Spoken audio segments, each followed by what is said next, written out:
Доктор Чарлз Стенлийн Библийн хичээлээр бэлтгэн хүргэдэг хамтдаа нэвтрүүлгийн энэ удаагийн дугаар эхэлж байна. Библийн Эхлэл номын 1-р бүлэгт бүтээлийн талаар өгүүлсэн байдаг. Бурхан нар, сар, дэлхий, хуурай газар, ус, ургамал, амьтныг бүгдийг нь оргуу хоосноос бүтээсэн. Тэгээд тэр бүтээлүүдээ харахтаа Бурхан сайн болжээ гэж магтсан байдаг. Харин ганцхан удаа Бурхан сайн биш гэж хэлсэн нь Адамтай холбоотой юм. Эхлэл 2:18-ыг үзвэл хүн ганцаараа байх нь сайн биш гэж Бурхан айлдсан. Харамсалтай нь өнөөдөр ганцаардал давтсан хүмүүс маш олон байна. Хэрвээ та тэдгээр ганцаардсан хүмүүсийн нэг бол өнөөдрийн нэвтрүүлгийг анхааралтай сонсоорой. Доктор Стенли өнөөдөр бидэнтэй ганцаардсан үедээ хаанаас хүч чадал, урам зориг авах вэ гэдгийг хэлж өгөх болно. Ингээд доктор Стенлиг өгтөн авцгаая.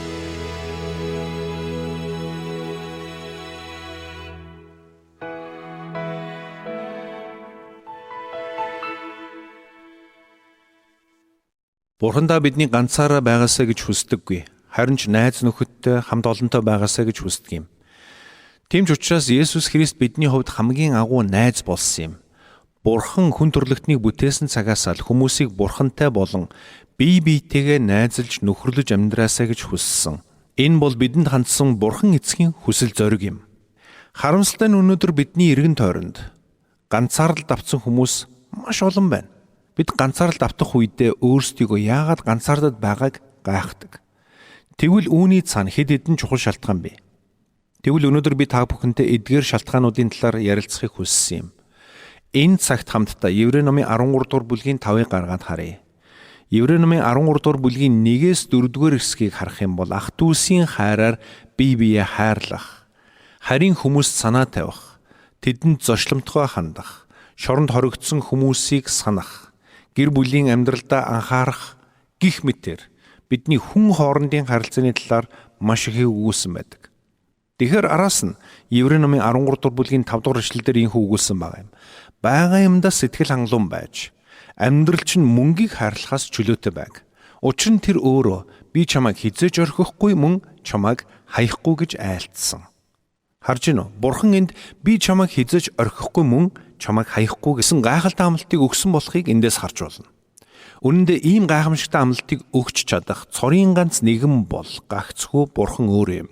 Өнөөдөр маш олон хүн ганцаардал дунд амьдарч байна. Бидний хүн нэг бүр ганцаардлаас зайлсхийж, ганцаардахгүй хичээдэгч бүгд эрт орой хизээ нэгэн цагт их баг ямар нэгэн байдлаар ганцаардлыг мэдэрж үтсэн байдаг. Гэхдээ өнөөдөр би та бүхэнтэй ганцаардлыг огт мэдрэхгүй байх тухай биш, харин ганцаардлыг мэдэрсэн үедээ ямар хариу үйлдэл үзүүлэх талаар ярилцахыг хүссэн юм. Бид бүгд л амьдралдаа ганцаардлыг их баг ямар нэгэн хэмжээгээр мэдэрж үтсэн байдаг. Зарим тохиолдолд энэ ганцаардал нь урт удаан хугацаанд мэдрэгддэг бол, зарим тохиолдолд энэ төр зүрийн шинжтэй байдаг. Гэхдээ аль нь ч байлаа гэсэн хамаагүй ганцаардал бол бидний амьдралд мэдэрч болох хамгийн таагүй зовлонтой мэдрэмжүүдийн нэг юм. Тийм боловч өнөөдөр маш олон хүн ганцаардалтаа хүлэгдэн амьдарсаар байна. Эхнэр эсвэл нөхрөөсөө, гэр бүлээсээ, эцэг эхээсээ, үр хүүхдүүдээс, хамт олноосоо харилцааны хувьд тусгаарлагдсан ганцаардсан хүмүүс маш олон байна. Ганцаардал үнэндээ хэнийг ч ялгадаггүй. Та хичнээн баян байсан, хичнээн алдартай байсан, эсвэл хичнээн ядуу, хичнээн боловсралгүй байсан ялгаагүй. Ганцаардал давтахтаа тулбал бүхэн ганцаарддаг. Ганцаардал нь хүний амьдралд үл анзаарагдан байдлаар орж ирдэгч. Харин хүчээ авах үедээ хүнээр санаанд оромгүй зүйлсийг хийлгэх хүчтэй байдаг юм. Гэхдээ би энд нэг зүйлийг ялгаж салгаж хэлмээр байна. Та ганцаардал болон ганцаараа байх гэсэн хоёр ойлголтыг ялгаж салгаж ойлгох хэрэгтэй. Ганцаардал нь бидэнд бусдаас тусгаарлагдсан мэд мэдрэмжийг өгдөг. Харин ганцаараа байх гэдэг нь бид зориудаар ганцаараа байх сонголтыг хийж байна гэсэн үг юм. Ганцаараа байх цаг гэдэг нь бид эргэн тойрондоо байгаа хүмүүсийн хөл өмнөөс төрч болов холдоод оюун санаа сэтгэл хөдлөлөө амраах цаг юм. Тэр утгаараа ганцаараа байх цаг нь бидэнд ирч хүчийг өгдөг. Ганцаараа байх үедээ бид заримдаа улам илүү бүтээлч, улам илүү ирч хүчтэй болдог юм. Харин ганцаардал гэдэг бол тис өөр зүйл юм шүү. Та ганцаардлыг мэдрэхгүйгээр ганцаараа байж болдог бол эсвэргээр олон хүмүүсийн дунд байхдаа ч аимшигтай ганцаардлыг мэдрэх боломжтой юм шүү. Эргэн тойронд чинь Таныг таньдаг, мэддэг хүмүүс байсан ч танд үгээр илэрхийлэхийн аргагүй ганцаардал мэдрэгдэх боломжтой юм. Өнөөдөр ганцаардал нь бидний нийгмийн талбар бүрт нэвт шингэсэн байна. Өдөржин гэртээ хүүхдээ хардаг ээж нарыг бодоод үзье л дээ. Хүүхдүүдээ харж асарсаар байтал өдөр өнгөрдөг. Ярилцаж сэтгэлээ нээх хүнч байхгүй. Найз нөхөдтэйгөө урдын хшигээ цаг зав гаргаад явж чадахгүй. Нөхөр нь ажлаа хийж явсаар байгаад орой ирнэ. Ийм байдлаас болоод ганцаардал давтсан эмэгтэйчүүд олон байдаг юм а. Зарим эцэг эхчүүдийн хувьд ажил гэсээр байгаад үр хүүхдүүдээ орхигдуулчихдаг. Эцэг эхийн хараа хяналт дутагдсан хүүхдүүд цаагаараа маш ганцаарддаг. Үүнээсээ болоод янз бүрийн хүмүүстэй холбогдох явдал түгээмэл байдаг юм. Цаашилбал тэдүрт гарсан хөгшчүүлийн дунд ганцаардал маш түгээмэл байдаг. Тэд олон жил ажиллаж хөдөлмөрлөж бүх насаараа зүтгэсэн ч насны эцэст хүнд ч тоогдохгүй ганцаараа үлдсэндээ шаналж байдаг юм. Өнөөдөр олон хүн дотроо дэвтүртэл гарчихвал сайхан амьдрандаа гэж боддог. Мөн дэвтүртэл гарчихвал эрх чөлөөтэйгээр хүссэн зүйлээ хийж амьдрандаа гэж боддогч үхэн хатан зүтгэсний дараа дэвтүрт гараад бүх зүйл бодсноос нь өөр болохыг ухаардаг юм. Үр хүүхдүүд нь том болчихсон. Магадгүй хань ижлээ алдчихсан. Цаашид зүтгэх ямар нэгэн зориг чиглэлгүй болчихсон. Үүнээсээ болоод ганцаардалд авчихсан хөрсчүүл маш олон байна. Та нийгмийн аль ч хэсгийг аваад үзсэн тэнд ганцаардсан хүмүүс байх л болно. Тэр бүхэл Христийн чуулганы пасторууд хүртэл ганцаарддаг. Яг гэвэл заримдаа итгэгчид нь тэдэнд жирийн хүн биш юм шиг ханддаг. Пасторуудыг ямар нэгэн онцгой ариун хүн мэтэр бодож өөрсдийгөө гим нүгэлтэй хүмүүс юм шиг санаж эхлэх үед итгэгчид нь өөрсдөө ч мэдэхгүйгээр сэтгэл зүйн хувьд пастраасаа холдон хөндөрч байдаг юм. Үүнээс болоод маш олон хүнтэй том цуглаанд үйлчилдэг хэрнээ ганцаардал давтсан пасторууд маш олон байдаг юм. Хэрвээ өнөөдөр та чуулганыхаа пасторт ийм байдлаар хандаж байгаа бол үүнийг яаралтай таслан зогсоох хэрэгтэй шүү. Учир нь ийм хандлагаар та тэр хүнийг маш их ганцаардуулах болно. Үүнд хүн бүрт найз нөхөд хэрэгтэй. Хүн бүрт сэтгэлээ уудлан ярих ойр дотны хинэгэн хэрэгтэй. Тиймээс пастор хүнд ч бас дотны найз нөхөр хэрэгтэй. Гэтэл заримдаа пастор нь чуулганыхаа хин нэгэнтэй дотн нөхөрлөж эхлэх үед бусд нь пастор биднийг ялгаж байна, бидэнтэй ялгаатай харьцаж байна гэж буруутгаж эхэлдэг. Үүнээсээ болоод пастор нь чуулган дотроос найз нөхөдтэй болж чадахгүй байх тохиолдол цөөнгүй бий. Зөвхөн пасторууд гэлтгүй. Илгээлтийн талбар дээр үйлчилж байгаа илгээлтийн эзэд ч ганцаардах тохиолдол олонтой тохиолддог. Үнэхээр бид аль ч талбар дээр буй ямар ч хүнтэй уулзсан тэр хүн ганцаардал давтсан байх бүрэн боломжтой юм шүү. Харамсалтай нь Христэд итгэж хүмүүсийн дунд ч ганцаардал газар авсаар байна.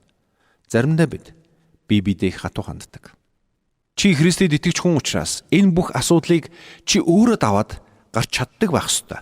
Чамд тохиолж байгаа энэ бүхэн чинь чамд асуудал байх ёсгүй. Гэсэн хандлагыг бид заримдаа биедээ гаргадаг. Миний хүүхэд насны хамгийн тавгүй мэдрэмжүүдийн нэг бол ганцаардал байсан. Гэртээ ганцаараа үлдсэн байсан тэр үед миний чих маш хүчтэй өвдөж эхэлсэн. Гэвч надад туслах хинч байгаагүй. Тэр үед би маш хүчтэй ганцаардлыг мэдэрч байснаас санддаг юм. Тэр үед би дөнгөж 3 4 настай л байсан. Намайг 9 сартаа байхад аав минь өөд болсон. Гэвч нарийн ширийн зүйл мэдэхгүй хитрхи балчир байсан учраас баг байхад минь намайг аав хаяад явчихсан юм шиг л надад санагддаг байсан. Ээж маань өдөржин ажилдаа байдаг байсан болохоор би ухаан орсон цагаас л хүний мөрөөсөл болдог байсан юм. Надтай тоглохоор үе ирдэг байсан нэг найзаагаа би явуулахгүй тулд бүх аргаа хэрэгэлдэг байсан. Хэрвээ чи надтай дахиж жоохон хамт байх юм бол би чамд ийм мөгийг, тийм мөгийг гэж гуйдаг байсан юм. Би баг байхдаа тэгтлээх ганцаарддаг байсан. Ээж маань намайг ганцаараа өсгөх гэж чадах бүхнээ хийж байсан учраас ээжигээ би буруутгаж чадахгүй. Зүгээр л амьдрал заримдаа ийм л байдаг. Ээж минь намайг харж хандахтаа хэцүү байсан учраас 6-наас хүрээгүй байхад сургуульд оруулсан. Ээж маань өглөө эрт ажилдаа явчихдаг байсан болохоор надад өөрөө өөрийнхөө өглөөний цаг бэлтгийг зааж өгсөн. Тэгээд би ээжигээ ажилдаа явсан хонь өглөө босч өглөөнийхөө цайгаа бэлдэж уучгаад сургуулийнхаа автобусанд суугаад сургуульд явдаг байсан юм. Тэгээд намайг хичээлээсээ ирэхэд ээж маань ажлаасаа ирээгүй л байдаг байсан. Ээж маань нэг нэхэмлийн үйлдвэрт ажилладаг байсан юм. Хичээлээсээ ирээд гэрийн хаалга маань цоожтой байгааг хараад миний урам их хугардаг байсныг би санаж байна. Тэгэд би гэрийн гадаа нууж үлдээсэн түлхүүрээ аваад хаалгаа онгоолгоод ханхаа хоосон герт орж ирэхэд хөнгүй гэсэн үг. Надад ямар мэдрэмж төрдөг байсныг тодхон санаж байна. Гэрт хинч байхгүй. Би гав ганцаараа. Гисэн бодол намайг эзэмддэг байсан юм. Тэр үед би ганцаардлаасаа болоод өөртөө маш итгэлгүй хүүхэд болж өссөн. Гэхдээ нэг удаагийн үйл явдал намайг өөрчилсөн гэж би боддог. Тэр үед би сургуульд ороод удаагүй дөнгөж 6 настай байсан. Манай анги даасан багшийг хадагтай Ферл гэдэг байсан юм. Тэр нэг өдөр намайг ангиасаа гарах үед багш маань өөр нэг багштай ярилцаж зогсож байсан. Тэгээд Ферл багш тэр багшид Чарлз надад их таалагддаг. Үнэхээр сайн хүн шүү гэж хэлж байгааг би сонссон. Багшийн маань хэлсэн тэр үг миний тархинд бичлэг болж үлдээд ганцаардаж гутрах бүртмэн санагддаг болсон юм. Үнэхээр би хар багасаа л ганцаардлыг мэдэрч өссөн. Гэхдээ миний энд яригдсанаас ч илүүгээр ганцаардан гуниглаж, ганцаардлын хүлээсэнд шаналж байгаа хүмүүс олон бий. Харин би яагаад энэ түүхийг ярьсан бэ гэвэл би ганцаардаж байгаа хүмүүсийг маш сайн ойлгодог гэдгээл хэлхийг хүссэн юм. Би өөрийгөө гайхуулахын тулд биш, харин ганцаардаж байгаа хүний зовлонг би хинээс ч дутхгүй ойлгодог гэдгээл илэрхийлэх гэсэн санаа. Өнөөдөр хэрвээ та ганцаардаж байгаа бол би таныг ойлгож байна. Би тэр шаналл, тэр өвдөлт, тэр зүрх шимшрэм зовлонг маш сайн ойлгодог. Найдвар тасарч, өөрийгөө ямар ч хүчгүй, арчаагүй болсон мэтэр мэдрэх ямар байдгийг би мэднэ. Өтгөн манан төөрсөн мэт болж, гарах гарцаа олж харахгүй төөрч бүдчин явах ямар байдгийг би мэднэ.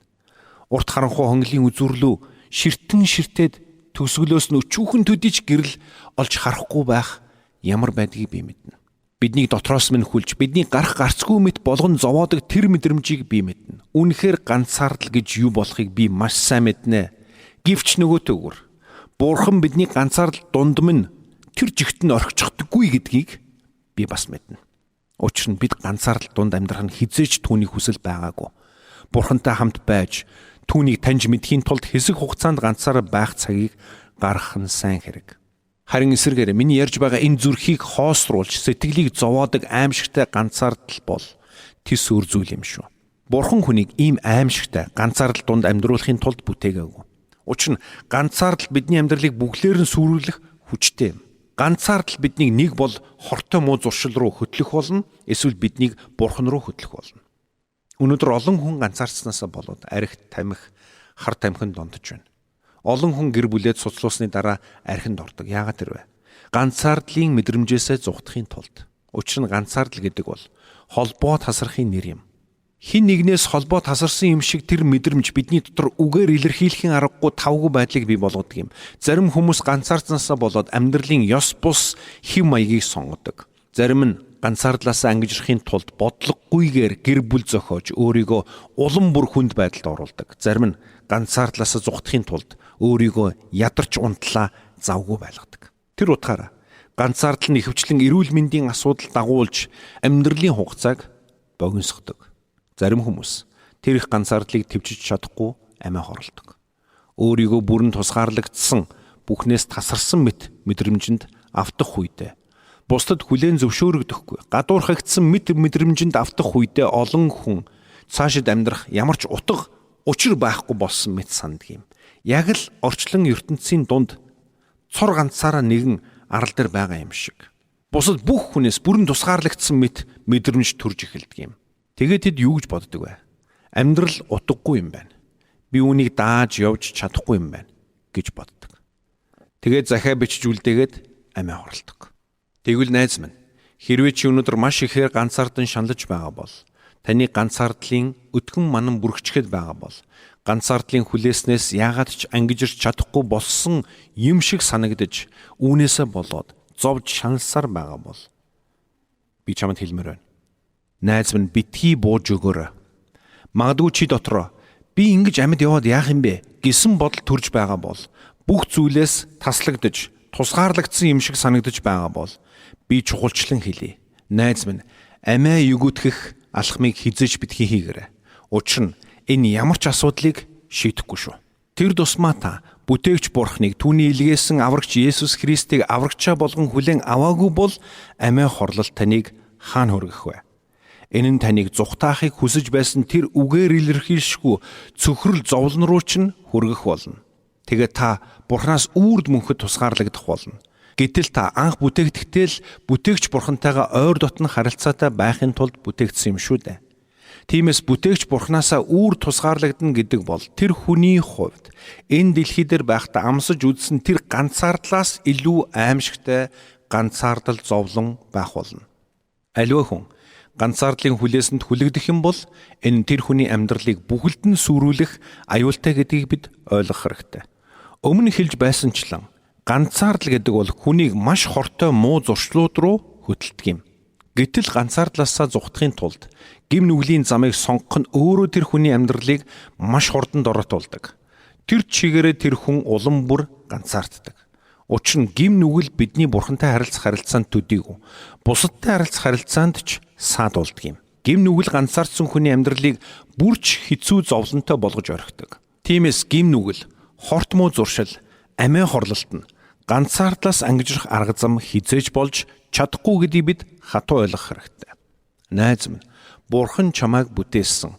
Чи бол Бурханыг хайрлахын тулд, Бурхантай нөхөрлөхийн тулд бүтээгдсэн нэгэн. Харин Христосоор хинч юу ч чамайг Бурхантай эргүүлэн холбож чадахгүй. Тиймээс найз минь, би чамд хэлье. Өнөөдөр Бурхантай харилцах харилцаанаас илүү биднийг сэтгэл хангалуун, амар тайван, баяр хөөртэй, урам зоригтой болгодог зүйл энэ дэлхий дээр нэгийнх нь ч үгүй. Магадгүй та маш баян хүн байж болно. Хүмүүс таныг хүлээн зөвшөөрдөг байж болно. Гэхдээ үнэн хэрэгтээ нэг л зүйл бидний зүрх сэтгэлийг жинхэнэ бүрэн дүүрэн болгодог юм. Энэ бол Есүс Христтэй харилцах харилцаагаар дамжуулан бүтээгч Бурханаас ирэх жинхэнэ амар тайван юм. Тиймээс найз минь, хэрвээ чи ганцаардлын хүлээснээсээ ангижрахыг хүсэж байгаа бол шүтээнүүдэд биш, бүтээгч Бурханд итэг. Түүний илгээсэн аврагч Есүс Христийг эзнээ болгон хүлээж ав. Түүний өмнө гим нүглээ гимшиж, түүнд итгэх итгэлээр л Бурханы хүүхэд болсон гэдэгтээ итгээрэй. Тэр таны төлөө загалмай дээр амиа өгч, таны бүх гим нүглийн төлөөсийг бүрэн төлсөн учраас түүнд итгэсэн мөчөд бүх гим нүгэл чинь үрд уучлагдсан гэдэгт итгээрэй. Тэгээд түүний өмнө ирээд чин сэтгэлээсээ залбираарай. Бурхан аав минь ээ, би таны өмнө гим нүгэл үйлдэлсэн гэдгээ хүлээн зөвшөөрч байна. Би танаас тусгаарлагдсан гэдгээ мэдэж байна. Харин одоо би тантай эргэн холбогдохыг хүсэж байна. Би уучлагдахыг хүсэж байна. Би таны хүслийн дагуу хүн болон шинжлэгдэхийг хүсэж байна. Та миний гим нүглийг уучлаач. Намайг өөрөөс минь авраач. Миний амьдралыг сүрүүлж буй ганцаардлын хүлээснээс авраач. Хэмээн чин сэтгэлээсээ залбираарай. Тэр цагт Бурхан таны залбиралд гарцаагүй хариулах болно. Тиймээс та амьдралыг чинь хүлж, таныг зовоон шаналгаж буй ганцаардлын хүлээс, шаналлаас ангижирж эхлэх болно. Таны амьдралыг бүхэлд чинь бүрхчгээд салж өгөхгүй байгаа өтгөн манам мэд тэр ганцаардлын аимшигт мэдрэмжээсээ салж эхлэх болно. Тэгээд та амьдралдаа жинхэнэ эрх чөлөөг мэдэрч, жинхэнэ амар тайван, жинхэнэ баяр хөөр, жинхэнэ сэтгэл хангалуун байдлыг мэдэрч, жинхэнэ мөнхийн найзтайгаа уулзрах болно. Тиймээс та Есүс Христийн хүслийн дагуу хүн болон өөрчлөгдөн шинчлэгдэж, таны амьдралд хандсан Бурханы төгс төлөвлөгөөг биелүүлж, түүний алдрын төлөө гайхамшигтайгаар хэрэглэгдэн бүхий л амьдралаараа зөвхөн түүнийг алдаршуулан амьдрах болно гэдгийг санаарай. Тийм ч учраас эзэн Есүс Матай номын 11:28-д ингэж хэлсэн байдаг. Зүдэж, зүтгэгсэд хийгээд хүнд ачаа үүрсэн бүгдээ над дээр ир. Би та нарыг амраа хэмээн айлтсан юм тэр. Тиймээс та ганцаардлын хүнд дарамтаа түүнд өгөөд түүний дотор амар. Ганцаардлын хүлээснээс өөрийгөө чөлөөлөхийн тулд танд эхлээд Есүс Христтэй харилцах харилцаа хэрэгтэй юм. Учир нь зөвхөн тэр л таны дотор буй хоосон орон зайг дүүргэж чадна. Тиймээс Чарлз Стенлийн зөвлөгөөг авч Есүс Христийг амьдралдаа ураарай. Есүс Христийг та аврагчаа болгон хүлээн авах үед анхан дүүсээс ч илүү ойр байж чадах гайхамшигтай анд найзтай болох болно. Эннээс гадна Есүс Христэд итгэж Бурханы хүүхэд болсон хүмүүс хизээж ойр ганцаараа байдаггүй. Хэдийгээр бүх хүн таныг орхиж болохч Бурхан таныг хизээж орхихгүй. Тиймээс энэ цагийг Иохан 14:15-аас 18-д эзэн Есүсийн бидэнд өгсөн дараах гайхамшигтай амлалтаар төгсгцгөөе. Та нар намайг хайрладаг бол тушаалуудыг минь сахих. Би эцгээс гуйхад тэр та нарт өөр туслагчийг өгнө. Тэр нь та нартай үрд хамт байна. Тэр бол үнний сүнс бөгөөд түүнийг харахгүй мэдэхгүйгээсээ болж ертөнц түүнийг хүлээн авч чадахгүй. Тэр та нартай хамт байх бөгөөд та нарын дотор байх тул та нар түүнийг мэднэ. Би та нарыг өнчрүүлж орхихгүй. Би та нар руу ирнэ. Амен.